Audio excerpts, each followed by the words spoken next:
Good morning. It's the Ambassador at 8:36, and it's all about the dollar. It's all about weakness in Greece spurring a flight to quality, and it's all about China and rates and a lot of data coming out tonight.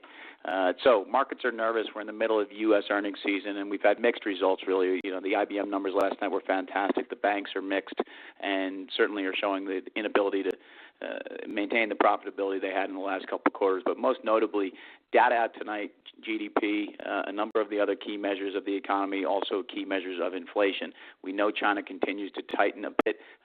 Earlier this week, T-bill rates raised again for the second time, more talk on policy, more concerns there, and finally again into the European Union, where Greece's problems continue to be exaggerated by no specific comments out of the ECB, no comments out of the European Union as to really the next direction in their approach to Greece. So the IMF is concerned.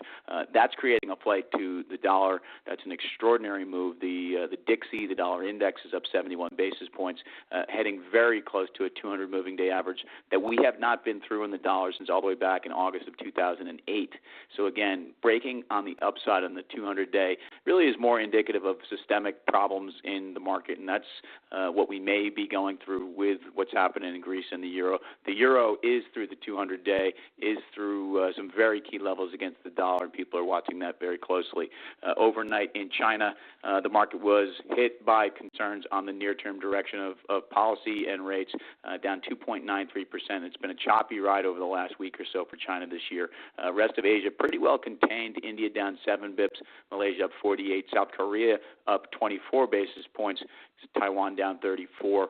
Inter-Central Europe, again, this is where you may have some of the contagion concerns. The markets are actually trading very well. Russia's down 29 bips, but Czech, Poland, and Hungary, which would be the closest to the European Union concerns, are seeing their currencies weaker by 1.5 to 1 to 1.5%. So the Polish zloty, the Czech krona, the Hungarian forint, all off dramatically, even though their underlying markets are reasonably strong. Turkey, quite strong today, the market up 85 basis points. They are closer to an IMF deal than Greece is right now, and that market's reflecting that. Into Brazil, opening down 1%, more in sympathy with the move in the U.S. and a tired commodity market.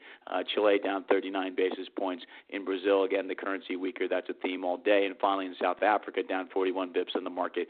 Currency down 1.32. So it's dollar strength, it's China data, it's China monetary policy, and it's Greece, all driving the current forecasts. Thanks.